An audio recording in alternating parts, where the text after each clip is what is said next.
మన ప్రేక్షకులందరికీ కూడా విజయదశమి, దీపావళి మరియు కార్తీక మాస శుభాకాంక్షలు. అక్టోబర్ నెలలో కుంభరాశి వారికి ఎటువంటి ఫలితాలు ఉండబోతున్నాయి? వీరి జీవితంలో మరి ఈ దీపావళి యొక్క దీపకాంతులు ఏ మేరకు ప్రసరింపనున్నాయి? ఎలాంటి విషయాల్లో వీరికి ఇబ్బందులు ఉన్నాయి? ఏ రకంగా ఏ విషయాల్లో వీళ్ళు పదే పదే చింతించవలసిన పరిస్థితులు ఎదురవుతాయి? ఆనందించదగిన పరిణామాలు ఏ రకంగా చోటు చేసుకుంటాయి? ఇలాంటివన్నీ కూడా మనం తెలుసుకునే ప్రయత్నం ఈ అక్టోబర్ నెలలో కుంభరాశి వారి పరంగా చూసుకుందాం. కుంభరాశి వారికి చాలామందికి తెలిసిందే ఏళ్ళ శని నడుస్తుంది అనేది ఒకటి. తర్వాత ఏదైతే మొన్న గ్రహణం ఉందో అది కూడా కుంభరాశి, ముఖ్యంగా మరి కొంతమంది వారి ప్రకారం శతభిషం, మరి కొంతమంది ప్రకారం పూర్వభాద్ర నక్షత్రాల్లో ఇది ఏర్పడిందని కూడా తెలుసు. అలాగే మరి ఇప్పుడున్న మిగతా గ్రహస్థితిని కనుక చూసుకున్నట్టయితే కనుక ఏదైతే మరి ఇంటికి సంబంధించిన గృహ సంబంధించిన వాడు భాగ్యాధిపతి నీచ స్థానంలో కొనసాగటం అనేది అక్టోబర్ 9 నుంచి ఉంటుంది. తర్వాత ఉద్యోగాల కారకుడు, మరి రోగకారకుడు, సంతానకారకుడు, బుద్ధికారకుడు, మరి తన శత్రువైన కుజుడితో సంచరించి ప్రయాణం చేయాల్సి ఉంటుంది. కనుక గురుడు అక్టోబర్ 18 నుంచి తాత్కాలికంగా 6వ ఇంట సంచరించడం అనేది ఉంటుంది. మరి ఇవన్నీ వీరికి ఎటువంటి ఇబ్బందులు కలిగిస్తుంది, ఎలాంటి మంచి మార్పులు తీసుకొస్తుంది అనేది కనుక చూసుకున్నట్టయితే ప్రతి పనిలో కూడా బాగా పోరాడితే తప్ప ఫలితం వచ్చే పరిస్థితి తక్కువ. ఎందుకంటే అటు అదృష్టకారకుడే బలం తగ్గిపోయి ఉన్నాడు. ఆల్రెడీ ఏళ్ళ శని అనేది నడుస్తుంది. లగ్నంలోనే రాహు అనేవాడు ఉన్నాడు, అంటే రాశిలో రాహు అనేవాడు ఉన్నాడు. వీటన్నిటి పరిస్థితుల వల్ల ఏ పని కూడా ఒత్తిడి లేకుండా పూర్తవటం అనేది కష్టం. ఎప్పుడైతే ఇక్కడ రాహు వచ్చి వీరికి రాశి చక్రంలో చేరటం, ఇటు వృత్తి ఉద్యోగాలు సజావుగా సాగకపోవటం, అమ్మయ్య ఈ రోజుకి గడిచిందిలే నా ఉద్యోగం, అమ్మయ్య ఈ రోజుకి నడిచిందిలే నా సేవ, ఈ రోజుకి నడిచిందిలే నా బాధ్యత అనుకుని అప్పటికప్పుడు అమ్మయ్య అని ఊపిరి పీల్చుకోవటమే తప్ప ఏ రోజు కూడా మనకి ప్రాణ సంకటంగానే మనం చేసే వృత్తి ఉద్యోగాలు కొనసాగుతాయి. దీంతో పాటుగా చిన్నో చితకో పెద్ద ఏదైనా సరే అనారోగ్యాలు కూడా మనతో కూడా సంచరిస్తూ రావటం, వీటన్నిటి వల్ల ఎక్కడ కూడా మనం విశ్రాంతి తీసుకుంటున్నాము అనే భావన రాకపోవటం, అలా ప్రతి విషయంలో కూడా ఒక రకమైన పోరాటం అనేది గత కొద్ది నెలలుగా కుంభరాశి వారికి అలవాటైపోయింది. ఈ రోజుకి ఇలా నడిస్తే చాలులే, అమ్మయ్య ఈ రోజుకి మనం ఈ మాత్రమైనా ఊరట పొందాంలే, ఇలా అనుకోవటమే తప్ప చక్కటి దీపావళిని పరిపూర్ణంగా అనుభవించలేకపోతాం. ఇక అవసరానికి ఏదైనప్పటికీ కూడా ఏదో విధంగా ధనం లభిస్తుంది అనేది తప్ప, ఆ రకంగా ఆనందించడమే తప్ప పెద్దగా ఉపయోగపడే రీతిలో అభివృద్ధి అయితే సాగదు. ఇటు వ్యాపారస్తులైతే వ్యాపారస్తులకి కూడా అంతంత మాత్రం ఆదాయమే లభిస్తుంది. ఉద్యోగస్తులకి ఎప్పుడు కూడా ఒక అభద్రతా భావంతోనే కొనసాగుతుంది. ఎప్పుడు ఊడుతుందో తెలియదు, ఎప్పుడు ఉంటుందో తెలియదు. మనసు 10 విధాల్లో పోతుంది. ఇటు వ్యాపారం చేయాలో తెలియదు, ఉద్యోగం చేయాలో తెలియదు, ఉద్యోగంలో మార్పు తీసుకోవాలో తెలియదు, ఉద్యోగంలో మార్పు తీసుకుంటే అది తొందరగా వస్తుందో లేదో తెలియదు. అన్ని ప్రశ్నార్థకమైన పరిస్థితుల్లోనే వీరు కొట్టుమిట్టాడాల్సి వస్తుంది కుంభరాశి వాళ్ళు.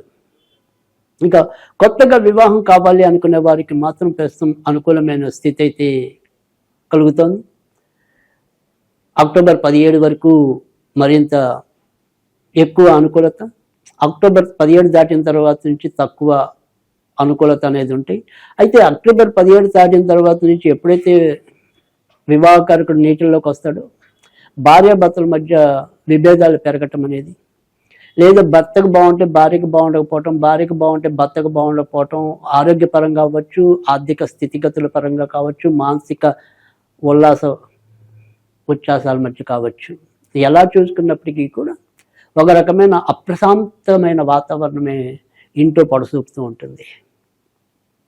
మంచి చేద్దాం అనుకున్నప్పటికీ కూడా ఆ మంచి చేయడానికి తగినంత శక్తి లేకపోవటం, అక్కడ ఎదురుకుండా జరిగేది మనకి ఖచ్చితంగా చెడు అని తెలుసు, కానీ దాన్ని మనం కన్నింపజేయడానికి మన వెనక ఆసరాగా నిలిచే మనుషులు కరువటం, దానివల్ల ఏది ఉన్నప్పటికీ కూడా ఆ బాధని సంతోషాన్ని అన్నీ కూడా మనం లోపల దిగమింగుకుంటూ వెళ్ళటమే తప్ప అందరితో మనసు విప్పి మాట్లాడుకోలేకపోతూ ఉంటాం. ఏదైనా సరే ఇక్కడ సుఖం లభిస్తుందని అనుకుంటే ఇక్కడ లభించలేదని వేరే చోటకు పరుగులు తీయటం, వేరే చోట లభించడం లేదని చెప్పి ఇంకో చోట పరుగులు తీయటం, చివరికి వచ్చేప్పుడు ఎక్కడికి వెళ్ళినా కూడా అది ఎండమావ చందాన్ని మనం వెక్కిరించటం. ఇదే రీతిలో ప్రస్తుతం అయితే గనక కుంభరాశి వారి పరిస్థితి ఎక్కువగా కనిపిస్తోంది. కుంభరాశి వారికి ఊరట మరి ఏ విషయంలో కలగచ్చు అంటే గనక ప్రస్తుతం ఏదైనప్పటికీ కూడా అటు శత్రువులతో మరి సంచరిస్తున్నప్పటికీ కూడా కొంతవరకు మంచి స్థానంలోనే బుధుడు సంచరించడం అనేది మంచి పరిణామంగానే చెప్పాల్సి ఉంటుంది. కనుక సంతాన విషయాల్లో మాత్రం అభివృద్ధి ఉంటుంది. తర్వాత ఇటు జీవిత బీమా రంగంలో ఉన్నవారికి కానీ, తర్వాత మరి ఫైనాన్స్ రంగంలో ఉన్నవారికి కానీ, వాణిజ్య లావాదేవీలు ఎక్కువగా నిర్వహించే బ్యాంకింగ్ కానీ ఇతరత్ర అలాంటి సంస్థల్లో పనిచేసే వారికి లేదా వాటిని నిర్వహిస్తున్న వారికి ఎక్కువ శాతం మంచి ఫలితాలు పొందడానికి కనిపిస్తుంది. తర్వాత బంగారము లేదా ఆభరణాలు ఇలాంటి వ్యాపారాల్లో ఉన్న వారికి కూడా మంచి పరిస్థితులే కనిపిస్తున్నాయి.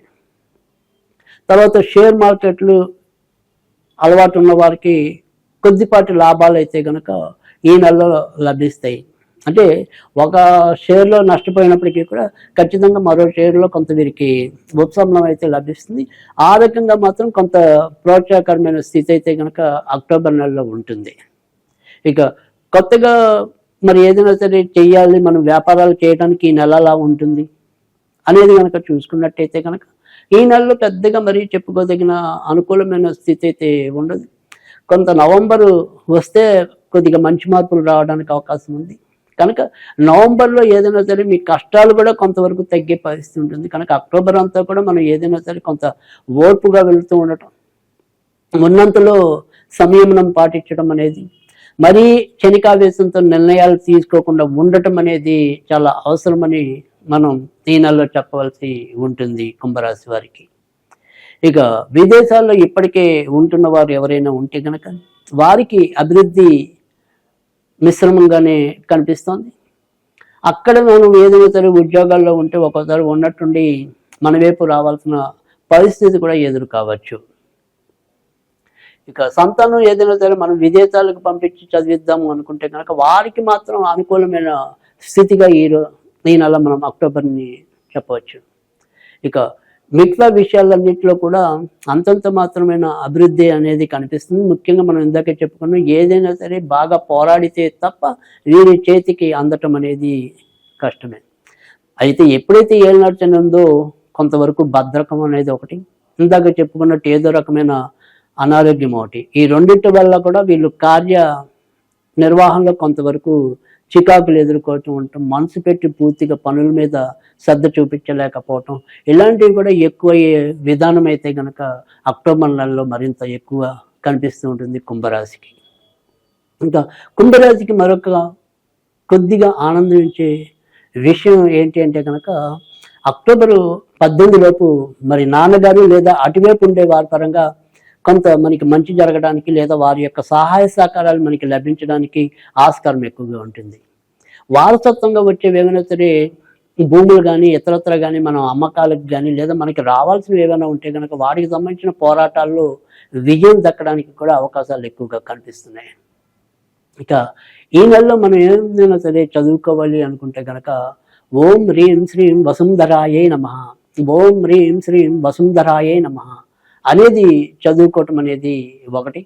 తప్పకుండా మరి కుంభరాశి వారికి కూడా మనం పెద్దగా మరీ అనుకూలమైన గ్రహస్థితి లేదనేది చెప్పాము కనుక ఈ నెలలో వీరు విజయదశమి పండుగ అనేది కానీ, దీపావళి అనేది కానీ, మరి తర్వాత ఓపికంటే కార్తీక మాసంలో వచ్చే ఉపవాసాలు అయితేనేమి వీటిని కొంత శ్రద్ధాభక్తులతో చేయటం అనేది కూడా ఈ కుంభరాశి వారికి అవసరం. ఈ విజయదశమి నాడేమో మరి అమ్మవారికి గారెలు నివేదన చేయటం అనేది ఒకటి. తర్వాత మరి దీపావళి రోజు లక్ష్మీదేవి పూజలో వీళ్ళు తప్పకుండా కోవా బిళ్ళలు నివేదన చేయటం అనేది ఒకటి. ఈ రెండు మాత్రం ఖచ్చితంగా వీరు ఆచరించవలసిన విధానాలు ఉన్నాయి. తర్వాత మరి చేయగలిగే సామర్థ్యం ఉంటే కనుక తులలో రవి ఉన్నంత కాలం కూడా మరి నిజానికైతే కనుక ప్రాతకాల స్నానం ఆచరించడం అనేది అవసరం. కనుక సాధ్యమైనంత వరకు మీకు ఓపిక తీరిక ఉంటే కనుక సూర్యోదయానికి ముందే లేదా సూర్యోదయం అయ్యాక కనీసం 1 గంటలోపు స్నానం చేసినట్టయితే కనుక కొంతవరకు మనకుండే జాతకంలో ఉన్న హెచ్చు తగుల్ని తగ్గించుకోవడానికి అవకాశం ఉంటుంది. ఇక ఈ నెలలో మీరు ఏదైనా సరే చేయవలసిన అంటే పూజలతో వాటితో సంబంధం లేకుండా మనం ఏదైనా సరే కార్యక్రమాన్ని చేయాలి అనుకుంటే కనుక శనివారాలు ఆవులకి ఏదైనా సరే మేత పెట్టినట్టయితే కనుక మంచి ఫలితాలు పొందడానికి ఉంటుంది. లేదు మరి ఏదైనా సరే మీకు దగ్గరలో ఉన్న గోశాలలకి శనివారాలు ఏదైనా సరే మనం వాటి యొక్క ఆహారానికి ఎంతో కొంత ధనాన్ని దానంగా చేయటం వల్ల కూడా ఖచ్చితంగా మంచి ఫలితాలు రావడానికి ఉంటుంది.